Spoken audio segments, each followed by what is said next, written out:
Today, we're diving into a silent epidemic: dopamine overload caused by screens, social media, and constant stimulation. It's affecting your kids and you. We'll explore what dopamine actually is, how tech is rewiring the brain, and what we can do to take back control. Thanks for joining into the Living a Full Life podcast. I'm Dr. Enrico Dolcecore. Just like every other week, we're here helping you and your families live healthier lives. Dopamine is, I think, the new endemic in our entire population as far as us, our kids, and the youngsters. They are all getting dopamine unnecessarily. And I think it's something we need to understand. Let's go from the science. That's what I am as a doctor. I want to make sure we understand the science first and getting into this and understanding what dopamine, serotonin, and all these things are. Dopamine is a neurotransmitter. It's a brain chemical that plays a major role in motivation, reward, and pleasure. It's released when we do things like eat, laugh, exercise, or accomplish goals. It's not a feel-good chemical on its own. It's more of a wanting or anticipation signal. It's usually misunderstood with uh, oxytocin release, which is a release after pleasure, but dopamine works in the pursuit of pleasure. And we need to remember that as we go through. So, according to neuroscientist Dr. Anna Lamke, the author of Dopamine Nation, dopamine is not about feeling pleasure, but rather about pursuing pleasure. And overexposure to dopamine triggers rewires our motivation systems. Keep that in mind for the entire podcast and what this is doing to our children and to yourself. But you're a lost cause. You're old and frail. You're falling apart. But your kids, we're still taking care of them, right? Social media and screen time use or overuse can unnaturally cause high spikes in dopamine. Likes, notifications, scrolling, they all equal hits of dopamine. And this can be done hundreds, if not thousands of times per day.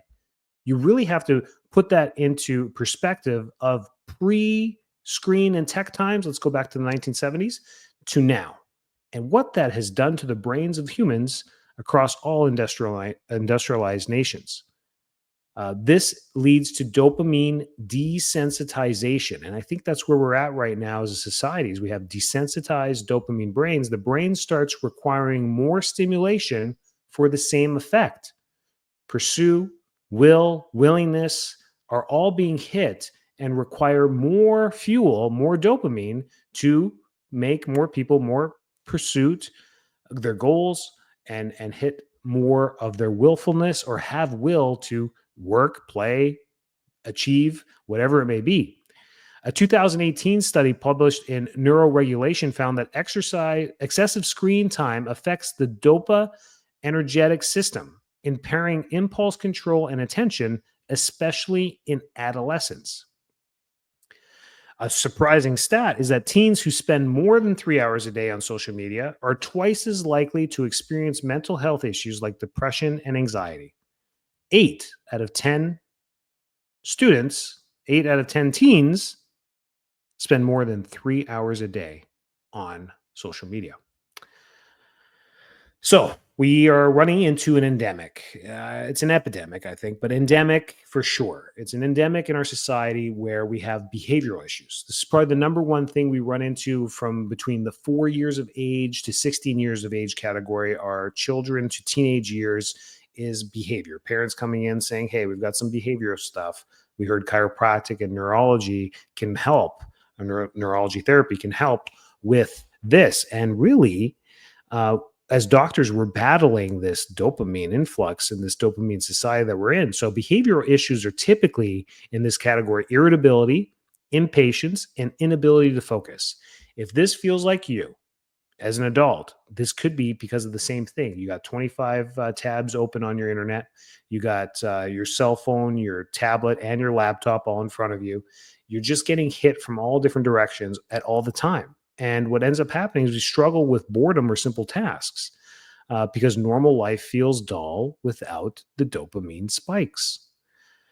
So the neurological changes that happen with this is that the prefrontal cortex, which is the decision-making process of the brain and self-control area, is still developing in kids and teens, unlike adults. The constant dopamine surges disrupt healthy brain development. We need to be extra vigilant with our children when it comes to these screen times and especially social media. There is no reason our children need to be on social media whatsoever. It's dangerous, first off, from a social economic perspective of having our kids' faces out into the public like that. I think as a parent, it's dangerous. So you get to control the filter of when a profile is created for your child and what age they have to be for that.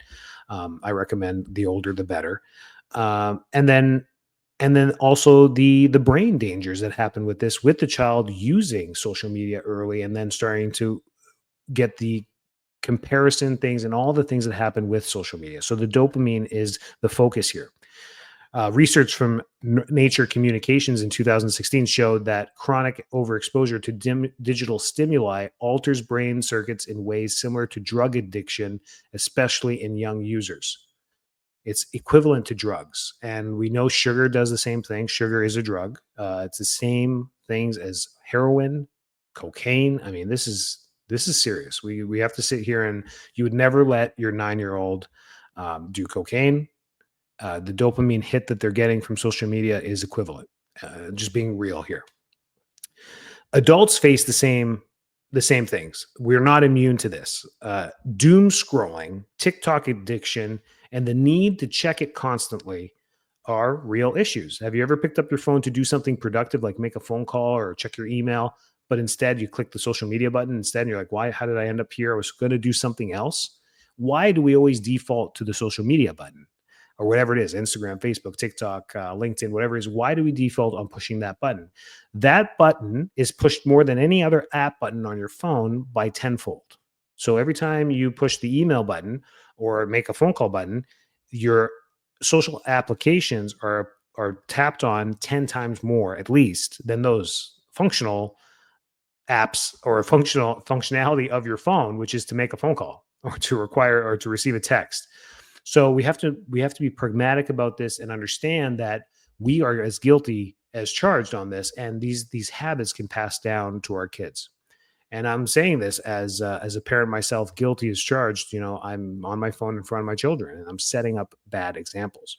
So loss of deep focus and satisfaction with real world tasks can happen for us as adults when we get into the doom scrolling. We're getting our dopamine hits as well. Increase in anxiety, sleep disturbances, and burnout. In a 2021 study from Frontiers in Psychology, heavy smartphone users showed reduced gray matter in parts of their brain related to emotional regulation and decision making.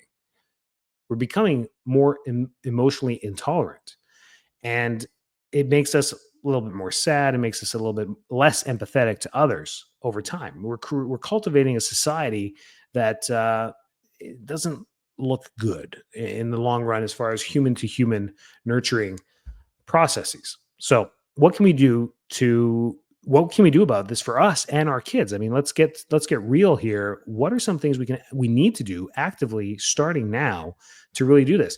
Just like how intermittent fasting in your diet can really help kill off bad cells in the body, lose weight, decrease inflammation, and all the positives that we talked about diet exercises or diet podcasts in the past.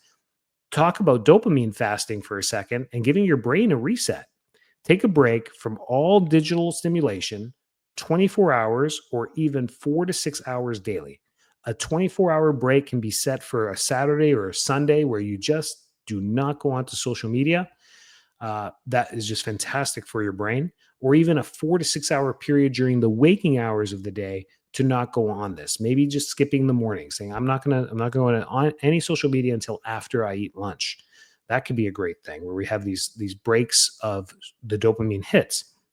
Let the brain reset its sensitivity to natural rewards that happen, getting tasks done, preparing a healthy meal, finishing an exercise, doing some stretching, breathing, having an intelligent conversation with someone else. These things can all replace social media and get natural dopamine responses from there. Hugging your children. All of these things can do that. Replace artificial highs with natural dopamine hits. Exercise, nature exposure, going for a walk, connection with others, Hobbies like music, art, learning, journaling, writing, reading, all of these things can give you the same effects. And then set boundaries for our children and ourselves. Screen free mornings or maybe before bed. Use grayscale mode on phones to reduce visual stimulation and make boredom acceptable. It fosters creativity and resilience. If you're bored, it's good. Do something with that boredom and make it fun. Do something, make believe, play with your siblings, be creative, go paint, go draw, go bang a stick on a wall or on a tree, whatever it is. Go do something else. Uh, it fosters the right parts of the brain. It nurtures brain development. It increases gray matter. It does all the positive things that I think we're losing. This is a real PSA from the heart. It's this we're treading dangerous waters here in what's happening and making this all norm. If you're a parent struggling with a teen that's doing all this, most likely the social media is not helping. Good luck on you. My prayers are with you with your teenagers. It's a fight. It's a fight because it's become so culturally norm for everyone to be staring at these phones.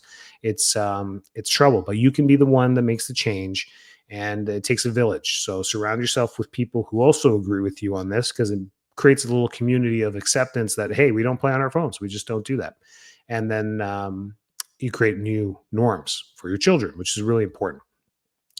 I highly recommend that book by Dr. Anna Lemke. Lemke spelled Lembke. Even if you're not a super nerd on neuroscience, Dopamine Nation. Please read that book. It's fantastic. It's an excellent source to quote and recommend to your friends and family about how to help with kids that are struggling. I think this is a very important topic, and it's the most common thing is behavioral issues. We're not broken. We're just overloaded when it comes to all this stuff. When we learn how dopamine works and reclaim our habits, we can take back control of our focus, joy, and well being. Um, Try the dopamine reset challenge this week. Do it this weekend, this week. Get on it. Do it. Give it a try. Subscribe to the channel. Share this podcast with others. Leave a comment about what you do to help detox from this. And if you're struggling from the dopamine overload as well, reach out to us. Reach out an email or ask more particular questions, because once you engage, we can dive deeper into the right questions that are strictly and specific for you. And then we can get better advice rather than just the normal podcast answers of, get rest, eat better, sleep, and breathe. We can dive in and figure out what it is that's causing your stress and where the dopamine hits are affecting your overall health. But the source we talked about today, it's the overstimulation from social media, the constant dopamine and scrolling, and the TikTok doom scrolls. These videos are giving us more and more entertainment as fast as ever before.